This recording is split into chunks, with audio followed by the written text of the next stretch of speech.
এই প্রবাসী জীবন এত কষ্টের, এই প্রবাসী জীবন এত নিষ্ঠুর। এই প্রবাসে আইসা আমি আমার বাবারে হারাইছি, আমার বাবারে শেষ মাটিটা দিতে পারি নাই। কত প্রবাসী ওই প্রবাসে তাইকা মায়ের মাটিটাও দিতে পারে না, বাবারে মাটিটাও দিতে পারে না। নান্দাইলের ছেলেটা বলে, শরীয়তপুরি ভাই, আমার বাবা ঋণ কইরা মানুষের কাছ থেকে ঋণ আই না আমার এই সৌদি পাঠাইছে।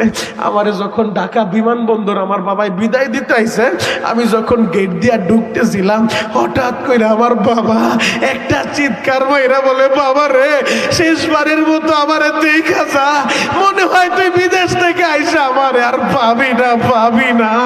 আমার ওই বাবার কথাটা যে লাইগা যাইব বুঝতে পারি নাই ভাই। আমি আসার 3 মাসের মাথায় হঠাৎ করে শুনি আমার বাবা দুনিয়ায় আর পয়সা নাই। ভাই আমি ঋণের বোঝা নিয়ে আইছি, আমি আকামাটা পাই নাই, আমি শেষ দেখাটা বাবারে দেখতে পারি নাই, আমি আমার বাবারে মাটিটা দিতে পারি নাই। ও আমার আলোক বালির বাইরা রে, এখন বৈশা বৈশা ওই বাবার জন্য কাঁদতে থাকো। আমি জানি না তোমাদের কার বাবা বাইচা নাই, আমি জানি না তোমাদের কার মা বাইচা নাই। চোখের পানি ঝরে আল্লাহর কাছে বলবা, আল্লাহ আমার মায়েরে তুমি মাইরো না, মাইরো না, আমার বাবারে তুমি মাইরো না। আল্লাহ আমার মায়েরে মাফ করো, আমার বাবারে মাফ করো। আর তোমাদের যাদের মা বাইচা আছে, তোমাদের যাদের বাবা বাইচা আছে, তোমার জান্নাতটা তোমার ঘরে আছে।